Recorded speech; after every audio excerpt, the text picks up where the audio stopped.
Bonjour et bienvenue à cette série de partages sur la guérison divine. Aujourd'hui, nous allons lire dans le livre de Matthieu, Matthieu chapitre 8. Nous allons lire les deuxième et les troisième versets. C'est une histoire très intéressante qu'on nous relate dans la Bible. Il s'agit d'un lépreux qui est parti voir notre Seigneur Jésus-Christ, qui l'a rencontré et lui a dit: Seigneur, si tu veux, tu peux me rendre pur. Donc la lèpre, à l'époque, c'était une maladie grave, c'était une maladie difficile. Pourquoi? Parce que lorsque quelqu'un avait la lèpre, on devait l'isoler. Peut-être qu'il pouvait être un père de famille, on devait les prendre, il devait être séparé de ses siens, de personnes qu'il aimait beaucoup. La lèpre, c'était une maladie très difficile. Pourquoi? Parce que ça mettait la personne dans une situation difficile. Imaginez-vous, vous êtes un père de famille, imaginez-vous, vous êtes une mère de famille et on doit vous isoler de vos enfants, les enfants que vous aimez beaucoup, les enfants qui vous aiment aussi beaucoup, ils sont obligés de se séparer avec vous à cause de votre maladie. C'est dans cette situation que cette personne s'est retrouvée isolée. Mais un jour, le Seigneur Jésus-Christ va passer par là et la personne va aborder le Seigneur Jésus-Christ parce que certainement, la personne avait entendu parler de lui, parce que sa renommée s'est répandue de plus en plus. La personne avait entendu parler du Seigneur Jésus-Christ, il avait entendu dire qu'il était en train de guérir les malades plutôt, mais lui, il était toujours dans cette situation d'isolement, dans cette situation de maladie. Peut-être c'est toi aussi, tu as écouté des témoignages, les gens qui ont été guéris, tu as écouté des témoignages, il y a tel qui avait la maladie, il a été guéri, mais tu te retrouves toujours dans une situation de maladie, tu te retrouves dans une situation difficile. Peut-être il y a des choses que tu ne peux pas manger parce que tu es malade. Peut-être il y a des choses que tu ne peux pas faire parce que tu es malade. Nous pouvons dire aussi qu'il y a des gens aujourd'hui qui sont en train d'expérimenter, je peux dire une lèpre, que je peux appeler d'une lèpre spirituelle. Il y a des choses que tu ne fais pas, non pas de ta propre volonté, parce que la situation dans laquelle tu te trouves t'oblige à ne pas faire ces choses-là. Comme les gens qui avaient la lèpre, ils étaient isolés, ils étaient mis à l'écart, ils ne pouvaient pas faire certaines choses, il y avait des endroits où ils ne pouvaient pas arriver à cause de leur état, à cause de leur maladie, ils vivaient cette séparation. Toi aussi, ça peut être ton cas, il y a des choses que tu ne manges pas. Il y a des endroits où tu ne pars pas, il y a des mouvements que tu ne peux pas faire, il y a des choses que tu ne peux pas peut-être écouter. Il y a des personnes, par exemple, moins de bruit comme ça, la situation peut s'empirer. Je peux dire qu'aujourd'hui, je peux qualifier toutes ces personnes comme si ils sont en train de vivre dans cette situation de lèpre spirituelle. Maintenant, la question que tu te poses, est-ce que le Seigneur Jésus-Christ peut faire quelque chose pour moi? Est-ce qu'il veut même faire quelque chose pour moi? Cet homme s'est retrouvé devant le Seigneur Jésus-Christ et il a dit: Seigneur, si tu veux, tu peux me rendre pur. Bien-aimé, c'est la réponse de Jésus-Christ qui est vraiment intéressante. Il a dit: Seigneur, si tu veux. La personne voulait savoir si Jésus pouvait faire quelque chose. Mais Jésus a dit: je le veux et sois pur. Il a dit: je le veux et sois pur. Bien-aimé, là où tu es, peut-être tu te poses la question: est-ce que Dieu veut me guérir? Est-ce que Dieu veut amener une solution à mon problème? Je te dis que Jésus-Christ n'a pas changé. De la même façon qu'il avait donné la réponse à cette personne, de la même façon qu'il avait dit à cette personne que je le veux, il te le dit aussi ce matin. Il te le dit aussi que je le veux. Il veut te faire du bien. Il veut te guérir. Pourquoi? Parce que la maladie ne vient pas de lui. Il n'est pas l'auteur de notre souffrance. Il a dit dans le livre de 3 Jean, au deuxième verset, dit: je veux que tu prospères, je veux que tu sois en bonne santé. C'est ça la volonté de Dieu pour toi. Dieu veut te voir en bonne santé. Dieu veut que tu puisses prospérer. Il veut te voir en bonne santé. C'est pourquoi sa réponse n'a pas changé. Ce matin, il te dit, toi qui te poses la question: Seigneur, est-ce que tu veux me guérir? Est-ce que tu peux faire quelque chose pour moi ce matin? Il te dit: je le veux. Notre Seigneur Jésus-Christ veut te faire du bien. Pourquoi? Parce qu'il n'a pas changé. La Bible dit: il est le même hier, aujourd'hui, éternellement.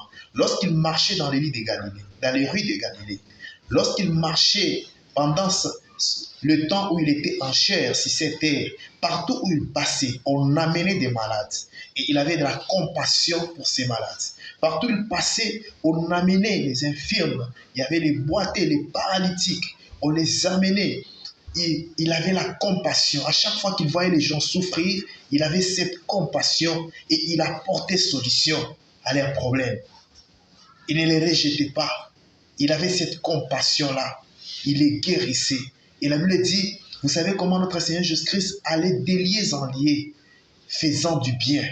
Et s'il n'a pas changé, c'est que même aujourd'hui, il veut aussi te faire du bien.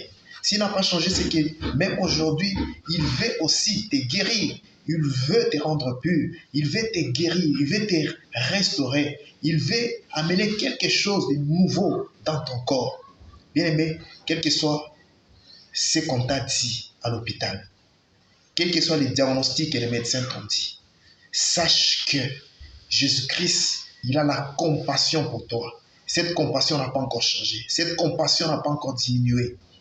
Il y a Jérémie qui a expérimenté cela lorsque vous lisez dans le livre des Lamentations. Au 3e chapitre, Jérémie est en train de dire, il dit, tes bontés, tes compassions ne sont pas épuisées.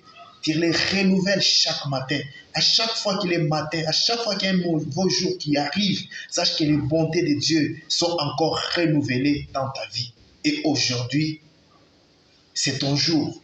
Jésus-Christ, il veut te faire du bien. Il a de la compassion. Il ne veut pas te voir dans cette situation. Il ne veut pas te voir rester dans cette même situation. Mais il faut que tu saches une chose. Tu dois savoir que Dieu ne veut pas te voir dans cette situation. Ça, c'est le premier pas d'abord. Et deuxièmement, tu dois savoir que le temps des miracles n'est pas passé. Que jusqu'à aujourd'hui, Dieu fait des miracles. Et il veut opérer un miracle dans ta vie. Est-ce que là où tu es, tu peux dire à Dieu, Seigneur, je te dis merci. Merci parce que tu veux opérer un miracle dans ma vie. Est-ce que tu peux dire à Dieu, Seigneur, je te dis merci parce que tu as de la compassion pour moi. Est-ce que tu peux dire à Dieu, Seigneur, je te dis merci parce que tu veux me guérir. Et je vais même te dire qu'il l'a déjà fait. La Bible dit, par ses meurtrissures, nous avons été guéris. Au travers des meurtrissures de notre Seigneur Jésus-Christ à la croix, nous avons été déjà guéris. C'est que toi, tu vas faire là où tu es. Ce n'est pas qu'il va te guérir aujourd'hui. Non, il l'a déjà fait. Mais toi, tu vas recevoir. Tu vas vivre cela parce qu'il a déjà accompli cela pour toi. À la croix, il a dit, tout est accompli. Ton cas a été déjà traité. Il avait déjà donné solution à ton cas. Tout était déjà accompli. Ce que tu vas faire aujourd'hui, c'est recevoir cela. C'est comme un enfant. Un papa est là, il a travaillé, il a amassé des biens, il a construit. Et le papa sait que les jours où je partirai, c'est mon enfant qui va hériter de tous mes biens. Le papa écrit les testaments et dans ce testament-là, il va désigner son fils comme étant l'héritier légitime, l'héritier de tous ses biens. Donc cela veut dire que pour le papa, ces biens, ça appartient déjà à l'enfant. Et qu'est-ce qu'on attend? On attend seulement les moments où l'enfant va recevoir cela. Les moments où on va le désigner, les moments où on va lui donner, les moments où on va l'accorder l'héritage de son père. C'est ce que Jésus-Christ a fait.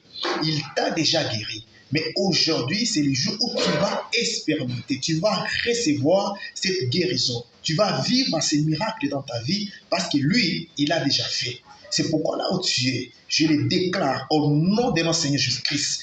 Reçois la guérison divine au nom puissant de Christ. Sois guéri, sois restauré. J'ordonne à la maladie dans ton corps, quel que soit le nom, quelle que soit la catégorisation qu'on a donnée à cette maladie, quel que soit l'adjectif qualificatif qui est attaché à cette maladie, j'ordonne à cela de quitter. Et là où tu es, reçois la guérison de Dieu au nom puissant de Jésus. Sois guéri, sois restauré. Lève-toi et marche dans le nom puissant de Jésus-Christ. Oui, la réponse de Jésus-Christ est claire. Seigneur, peux-tu me rendre plus? Il dit, oui, je le veux. Oui, Dieu veut que tu sois en bonne santé. Oui, Dieu veut que tu sois debout. Dieu veut que tu marches. Dieu veut que tu sois son œuvre. Dieu veut que tu puisses faire tout ce que tu faisais avant. Que Dieu te bénisse au nom puissant de Jésus-Christ.